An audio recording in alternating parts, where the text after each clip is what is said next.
கொளுத்த கொளுத்த வெயிலும் போய்கிட்டு இருக்கு ஐபிஎல். பொன்னியின் செல்வன் 2 கேகேஆருக்கு காவு. லிரிக் ரைட்டர் வாலி ஸ்டெம்பு வந்துச்சு 60 லட்சம் ரூபாய் காலி. 2 மேட்ச் போச்சு, நாளைக்கு பஞ்சாப் கூட மேட்ச். எல்லாருக்கும் சங்கு சென்னை சூப்பர் கிங்கு.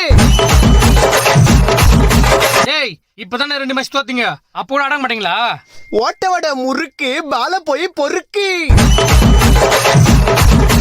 ஓரமா போய் நில்லு, எங்க பார்த்தாலும் எல்லோ. சிஎஸ்கேல அலி, பஞ்சாபு நீ எங்கயாவது போய் ஒலி. தம்பி யார் அது? இவ்வளவு ஆட்டம் போறியே, நாளைக்கு சிஎஸ்கே தோத்துச்சுன்னா என்ன பண்ணுவ? அடிங்க வாய கழுவே. அப்படிலாம் நடக்காது. இல்ல தோத்தா என்ன பண்ணுவேன்னு கேக்குறேன். உங்க வீட்டுக்காரு பக்கத்து வீட்டு ஆண்டியோட ஓடி போயிட்டா நீ என்ன பண்ணுவ? ஐயோ நான் செத்தே போயிடுவேன். போய் சாவு. உயிரை குத்து பர்ஃபார்ம் பண்ணிக்கிறேன், அபஸ்குணமா பேசிக்கணும். நீங்க அவங்க நம்ம கண்டினியூ பண்ணலாம். தளபதி நடிச்ச படம் லியோ. அடுத்து நான் வரும் லியோ ரைமிங் வந்து கொஞ்சம் பாட்டு போடுறா.